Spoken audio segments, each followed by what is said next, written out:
గిరిజనుల వివాహ వ్యవస్థ ఏ విధంగా ఉన్నదో అసలు చూద్దాం. ఆది గణన వివాహాలు ఎక్కువ గిరిజనులు జరుగుతుంటాయి. గిరిజనులను మన దేశంలో దాదాపుగా 20 కోట్ల మంది గిరిజనులు ఉన్నారు. కాబట్టి మనం అసలు వీటి గురించి పూర్తిగా తెలుసుకోవాలి. ఆది గణన వివాహాలు అంటే హిందూ సమాజంలోనూ అనేక ఇతర సమాజంలో ఆచరణలు ఉన్నాయన్నమాట. ఆది గణన వివాహం అన్నమాట. దీన్ని మేనబిడ్డల వివాహం లేదా మేనగల వివాహం కూడా అంటారు. దీన్నే అంటే మేనమామ మేనకోళ్ళ వివాహం అన్నమాట. సమాంతర అంటే ప్రతి సంతతి వివాహం అనేది ఆదిగణ వివాహాలకు ఉదాహరణ అన్నమాట. ఒక వ్యక్తి తన తల్లి సోదరుని కుమార్తెను కానీ, తన తల్లి సోదరుని కుమార్తెను కానీ, లేదా తన తండ్రి సోదరి కుమార్తెను కానీ వివాహం చేసుకుంటే అదే మేనబిడ్డల వివాహం అంటారన్నమాట. మేనబిడ్డల వివాహం ద్వారా అంతకుముందే బంధుత్వం కలిగి ఉన్న రెండు కుటుంబాల మధ్య సంబంధాలు మరింతగా పటిష్టమవుతాయి. మేనకోళ్ళ వివాహం ప్రధానంగా దక్షిణ భారతదేశంలోని ఆంధ్రప్రదేశ్, కర్ణాటక రాష్ట్రం ఎక్కువగా ఆచరణ ఉంది. కొన్ని అరబ్ దేశాల్లోనూ భారతదేశంలోనూ కొంతమంది ముస్లింలోనూ కూడా ఇలాంటి సమాంతర ప్రీతి సంతాన వివాహాలు కూడా ఆచరణ ఉందన్నమాట. అలాగే ఏ సమాజ వ్యవస్థలోనైనా వివాహ వ్యవస్థ ముఖ్యమైనది. క్రమమైన ఆచార వ్యవహారాలు కట్టుబడి ఉంటుంది వివాహ వ్యవస్థ. ఆది సమాజంలో వివాహేతర లైంగిక సంబంధం నిషేధం. అంతేకాకుండా వివాహానికి సంబంధించిన విభిన్న సమాజాలు వివిధ వివాహ నిబంధనలు, వివాహ పద్ధతులు కూడా ఉన్నాయి. వాటి గురించి చూద్దాం ఒకసారి. అంతర్వివాహం. ఒక సమూహానికి చెందిన వ్యక్తి భార్యను కానీ లేదా భర్తను కానీ తమ సమూహం నుంచి మాత్రమే వివాహం చేసుకునే పద్ధతి అంతర్వివాహం అంటారు. అంటే ఒకే సమూహంలోనే చేసుకుంటారన్నమాట. వివాహ సంబంధాలు ఆ సమూహాన్ని మాత్రమే పరిధిలో ఉంటే అది అంతర్వివాహ సమూహంగా వ్యవహరించబడుతుంది. ఉదాహరణకు హిందూ సమాజంలో కులము అంతర్వివాహ సమూహం లాంటిది అనమాట. ప్రతి ఒక్కరూ తప్పనిసరిగా తమ కులస్తుని వివాహం చేసుకోవాలి. వారి కులాల పరిధులను దాటి పోకూడదు. ఇలా అనడం అంతర్వివాహ పద్ధతి. అలాగే బహిర్వివాహం. ఒక సమూహానికి చెందిన స్త్రీ లేదా పురుషుడు తన భార్యను కానీ భర్తను కానీ అదే సమూహం నుంచి కాకుండా మరో సమూహం నుంచి వివాహం చేసుకునే పద్ధతిని బహిర్వివాహ వివాహం అంటే ఉదాహరణ హిందూ సమాజంలో ఎవరు సగోత్రులు వివాహం చేసుకోకూడదని, వేరే గోత్రుల వారిని మాత్రమే వివాహం చేసుకోవాలి. కాబట్టి హిందూ సమాజంలో గోత్రం విషయంలో బహిర్వివాహము, కులం విషయంలో అంతర్వివాహం ఆచరణలో ఉన్నాయని చెప్పవచ్చు. వివాహాలు రకాలు అన్నమాట. ఏకవివాహం పద్ధతి అంటే ఒకే పురుషుడు ఒకే స్త్రీ వివాహం చేసుకోవడం. దేశంలో అధిక సంఖ్యాకులు పూర్వకాలం నుంచి ఏకవివాహ పద్ధతిని అనుసరిస్తున్నారు. ఏకవివాహం నిజానికి అన్ని వివాహాల్లోనూ చాలా ఉత్తమమైనదిగా పేర్కొంటారు.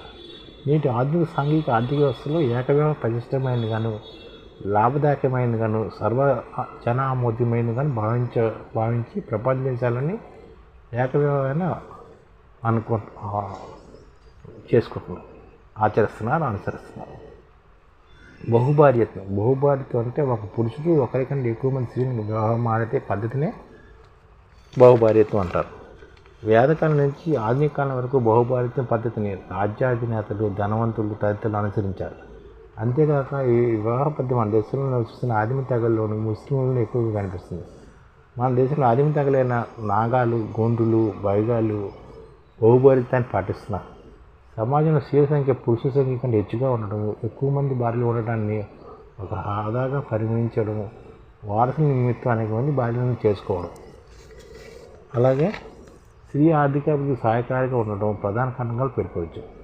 1955లో భారత్లో హిందూ వివాహ చట్టాన్ని అమలుపరిచి బహుభార్యతను నిషేధించింది. 1955లో హిందూ వివాహ చట్టాన్ని అమలుపరిచి బహుభార్యతను నిషేధించింది భారతదేశం. కానీ ఈ చట్టం మహమ్మదీయులు మాత్రమే వర్తించదు. బహుభార్యత్వం వల్ల చాలా ఇబ్బందులు ఎదురవడం వల్ల దీన్ని ఆధునిక కాలంలో ఎక్కువగా శాతం ప్రజలు ఆమోదించట్లేదు. బహుభర్తృత్వం. ఒక స్త్రీ ఒకరికంటే ఎక్కువ మంది పురుషులను వివాహం చేసుకునే పద్ధతినే బహుభర్తృత్వం అంటున్నారు. బహుభర్తృత్వ పద్ధతిని ఆదిమ తెగలు కనబడుతున్నాయని తప్ప ఆధునిక నాగరిక సమాజంలో కనిపించదు. బహుభర్తృత్వం 2 రకాలు. అవి సోదరి బహుభర్తృత్వం, సోదరేతర బహుభర్తృత్వం. అంటే ఒక స్త్రీ సోదరులందరూ వివాహం చేసుకున్నట్లయితే దాన్ని సోదర బహుత్వం. ఒక స్త్రీ భర్తలందరూ సోదరులు కానట్లయితే దానికి సోదరేతర బహుత్వం అంటారు. ఉదాహరణ దక్షిణ భారతదేశంలోని నీలగిరి కొండలు నివసించే తోడాలు, ఉత్తరప్రదేశ్లో నివసిస్తున్న కాసాలు వంటి ఆదిమ తెగల వారు పాటిస్తున్నారు అన్నమాట. అంటే ఒక స్త్రీ భర్తలందరూ సోదరులు. అంటే ఇలాగా నీలగిరి కొండల్లో జరుగుతున్నాయి అన్నమాట. భారతదేశ నీలగిరి కొండలో ఇప్పటికీ తోడాలు ఉత్తరప్రదేశ్లోని కాసాల వంటి తెగల వారు ఇప్పటికీ పాటిస్తున్నారు ఈ పద్ధతిని. బహుభర్తృత్వం అంటే ఒకే స్త్రీ సోదరులందరూ వివాహం చేసుకుంటారు. అదే ఒక స్త్రీ సోదరులందరూ కాదు అన్నమాట. హిందూ సమాజం వివాహం అనమాట. హిందూ సంస్కృతి వివాహంలో భాగస్వామి లేని భార్యాభర్తలు కలిసి ధర్మబద్ధంగా జీవించడానికి వివాహం చాలా అవసరమని భావిస్తారు. హిందువులు 4 రకాల వివాహాలు అనమాట. అంటే హిందువులోని చాలా రకాల వివాహాలు ఉన్నాయి. ఒకటి ప్రశస్త వివాహాలు అనమాట. బ్రహ్మము విద్య సదాచారం ఉన్న యువకుని కన్యాదాత స్వయంగా పిలిచి వస్త్రాలంకారంతో కన్యనిచ్చి వివాహం చేశారనమాట. అలాగే దైవం జ్యోష్ఠాదియాత యజ్ఞాలతో ఆయా కర్మను యాదవంగా నడిపి రుజువుని అలంకరించి కన్యనిచ్చి వివాహం చేయడం. ఆశ్రమం కన్యాదాత ధర్మార్థం వరుని దగ్గర నుంచి ఒక జత గోవుని తీసుకుని కన్యనిచ్చి యథాశాస్త్రీయంగా చేసే వివాహం అనమాట. హర్షం అంటారు దీన్ని. అంటే గోవుని తీసుకుని వివాహం చేస్తారనమాట. ప్రాజాపత్యం మీరు భయములు ధర్మం చేయండి, ధర్మబద్ధంగా జీవించండి, కన్యాదాత వరునితో చెప్పి కన్యనిచ్చి చేసే వివాహం అనమాట. ప్రాజాపత్యం అనమాట దీని పేరు. అది అప్రస్థ వివాహాలు అంటే అసురము, గంధర్వము, రాక్షసము, పైశాచికం అనమాట. ఇవి అప్రస్థ వివాహాలు అనమాట. అసురం అంటే కన్యాదాతకు ధనం ఇచ్చి కన్యను తీసుకుని పోయి చేసుకునే వివాహం అనమాట అసురం. కన్యాదాతకు ధనం ఇచ్చి కన్యను తీసుకుని పోయి వివాహం చేసుకున్నమాట అసురం అంటారు. ఇది గాంధర్వం అంటే వధువులిద్దరూ ఇష్టపడి పెద్దల ప్రేమ లేకుండా చేసుకునే వివాహం అనమాట గాంధర్వ వివాహం. వధువుల ఇష్టపడి పెద్దల ప్రేమ లేకుండా చేసుకునే గాంధర్వ వివాహం అంటారు అన్నమాట. రాక్షసు అంటే కన్యను బలత్కారంగా తీసుకుపోయి చేసుకునే వివాహాన్ని రాక్షసుగా ఉంటారు అన్నమాట.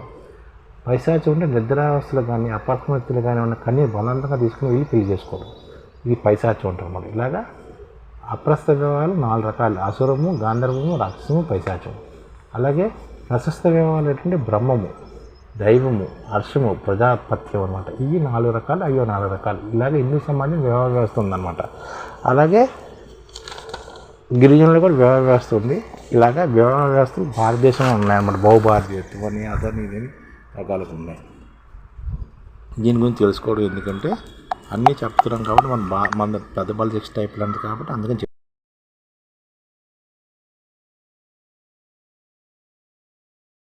ఈ ఛానల్ ముఖ్య ఉద్దేశం ఏంటంటే మన తెలుగు రాష్ట్రాల్లో 1 కోటి మందికి సంఘటిత రంగాల్లో ఏ విధంగా ఉద్యోగాలు ఇవ్వవచ్చు, కనీస నెల జీతం 30,000 వరకు ఏ విధంగా ఇవ్వవచ్చు, ఏ విధంగా చేస్తే ఉద్యోగాలు సృష్టించబడతాయో వివరిస్తూ ఈ ఛానల్లో వీడియోలు వస్తాయి.